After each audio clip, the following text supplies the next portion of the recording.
Assalamualaikum warahmatullahi wabarakatuh. Selamat pagi anak-anak, semoga kalian selalu dalam keadaan sehat, dalam lindungan Allah Subhanahu wa Ta'ala. Walaupun situasi pandemi COVID ini masih belum berlalu. Baiklah anak-anakku yang berbahagia, sebelum mulai kegiatan pada hari ini, marilah kita bersama-sama menundukkan kepala sejenak, berdoa, memohon kepada Allah Subhanahu wa Ta'ala, semoga kegiatan berjalan dengan lancar. Berdoa saya persilahkan. Amin, terima kasih. Baiklah anak-anakku yang berbahagia, pada pertemuan yang lalu kita sudah membahas tentang keadaan alam negara-negara anggota ASEAN. Pada bagian pertama itu kita bahas 5 negara anggota ASEAN, dan pada kesempatan ini kita juga akan membahas 5 negara anggota ASEAN yang lain.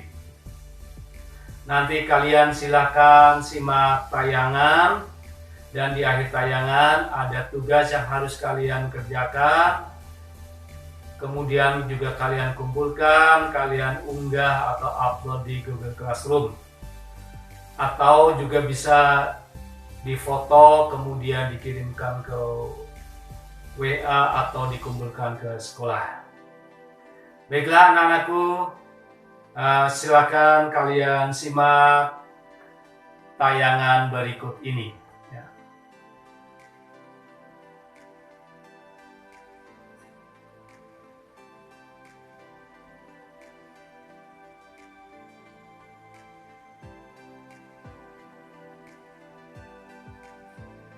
Keadaan alam negara-negara ASEAN bagian kedua.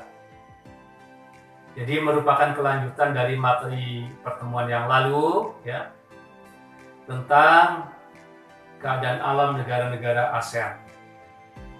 Nah, pada kesempatan ini juga akan kita bahas 5 negara anggota ASEAN yang lain. Tujuan pembelajaran adalah sama, bahwa agar siswa dapat mendeskripsikan keadaan alam negara-negara ASEAN. Baiklah, langsung saja kita mulai. Negara Malaysia. Kalian bisa lihat itu tanda panah menunjukkan letak negara Malaysia. Letak astronomisnya adalah 1 sampai 7 lintang utara dan 100 sampai 120 bujur timur, dengan iklimnya adalah tropis. Kemudian batas-batas wilayah negara Malaysia. Sebelah utara adalah Thailand dan Laut Cina Selatan. Kemudian sebelah timur ada Laut Sulu dan Laut Sulawesi. Sebelah selatan Pulau Kalimantan. Sebelah baratnya adalah Samudra Hindia, Selat Malaka. Kemudian bentang alamnya, Malaysia itu terdiri dari 2 wilayah. Satu Malaysia Barat di Semenanjung Malaka, dengan puncak tertinggi adalah Gunung Tahan 2189, dan di sini terdapat perkebunan kelapa sawit. Kemudian yang kedua adalah Malaysia Timur yang terletak di Pulau Kalimantan bagian utara, yaitu Sabah dan Sarawak. Penduduk Malaysia jumlahnya sekitar 30 juta tahun 2015. Mayoritas penduduknya adalah bangsa Melayu sekitar 50%, kemudian orang Cina sekitar 37%, kemudian bangsa India sekitar 11%, yang lainnya adalah campuran. Bagaimana keadaan perekonomian negara Malaysia? Terdapat beberapa produksi Malaysia yang menjadi nomor 1 di dunia. Yang pertama adalah produksi kelapa sawit. Kemudian yang kedua adalah perkebunan karet, dan yang ketiga adalah pertambangan timah. Itu adalah nomor 1 di dunia. Yang berikutnya adalah negara Myanmar. Nah, itu tanda panahnya kalian perhatikan. Letak astronomisnya 11 sampai 28 dan 92 sampai 101 bujur timur. Iklimnya itu tropis di bagian selatan, kemudian di bagian utara adalah subtropis. Itu iklim negara Myanmar. Nah, sekarang kita perhatikan batas-batas wilayahnya. Sebelah utara adalah negara Cina, kemudian sebelah timur adalah negara Laos dan Thailand, sebelah selatannya adalah Laut Andaman, dan sebelah baratnya adalah Teluk Benggala serta negara Bangladesh. Bagaimana bentang alam negara Myanmar?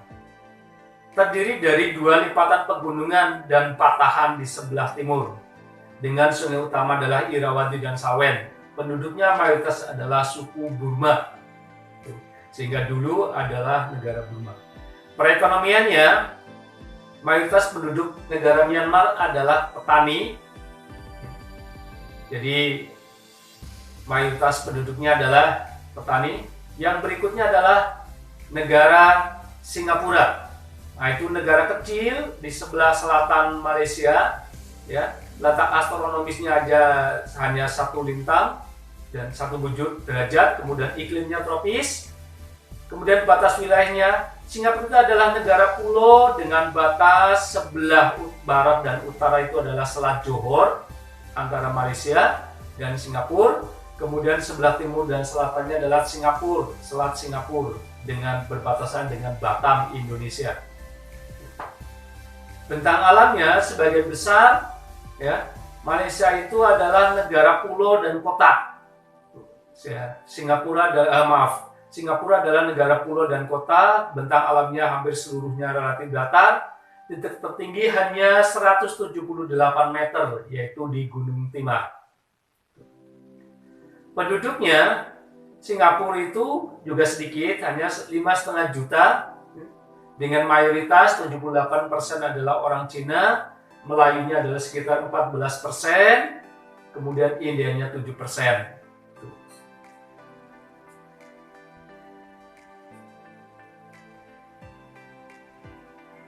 Perekonomian Singapura. Singapura adalah negara ASEAN yang paling maju. Nah, ini ekonomi Singapura bertumpu pada industri pariwisata dan perdagangan, di mana letaknya sangat strategis dalam perdagangan dunia karena menjadi pelabuhan transit internasional. Nah, itulah tentang negara Singapura. Yang berikutnya adalah Thailand. Nah, itu tanda panah yang menunjukkan letak negara Thailand, ya.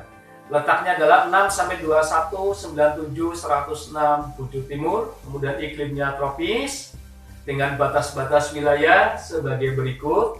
Utara adalah negara Myanmar dan Laos, kemudian sebelah timurnya adalah Kamboja dan juga Laos. Sebelah selatannya adalah Malaysia dan Teluk Thailand atau Teluk Siam, sedangkan sebelah baratnya adalah negara Myanmar. Itu batas negara Thailand. Bentang alamnya, daerah pusat kegiatan Thailand itu adalah di sekitar aliran sungai Chao Phraya. Dengan bagian utara adalah merupakan deretan pegunungan, kemudian bagian timur laut adalah dataran tinggi Korat, daerah timur lautnya, kemudian bagian selatan adalah gugusan pegunungan Malaya.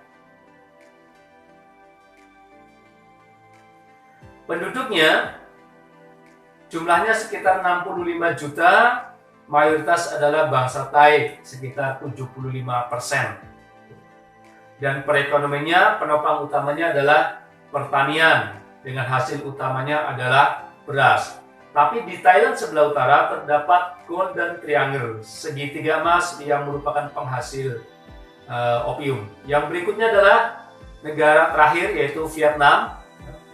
Vietnam letak astronomisnya 92 sampai 23, 105 sampai 109, kemudian iklimnya tropis dan subtropis di utara. Dengan batas wilayah sebelah utara adalah Cina, sebelah timur adalah Laut Cina Selatan, sebelah selatan juga Laut Cina Selatan, dan sebelah baratnya adalah Teluk Siam, negara Kamboja, dan negara Laos. Bentang alamnya, bentang alam negara Vietnam di bagian utara berupa pegunungan, kemudian di tengah dengan puncak seperti Gunung Phan Xipang 3143 meter. Di bagian tengah adalah pegunungan Annam, ini antara Vietnam Utara dan Selatan. Kemudian di garis pantai memanjang di sebelah timur. Dan di bagian selatan adalah delta Sungai Mekong, sungai terpanjang di Asia Tenggara dengan sungai utama tadi, Sungai Mekong dan Sungai Merah. Kemudian bagaimana keadaan penduduk negara Vietnam? Jumlahnya sekitar 91 juta tahun 2015 dengan mayoritas 90% adalah bangsa Vietnam. Sementara perekonomian penopang utamanya adalah pertanian. Nah, demikian yang tentang negara-negara ASEAN. Yang berikutnya, tugas yang harus kalian kerjakan adalah membuat ringkasan materi keadaan alam negara-negara ASEAN tersebut. Kemudian tugas ini ditulis di buku dan dikumpulkan paling lambat hari Sabtu besok ya, pukul 21. Demikian ya, kalian selamat mengerjakan. Jangan lupa selalu jaga kesehatan.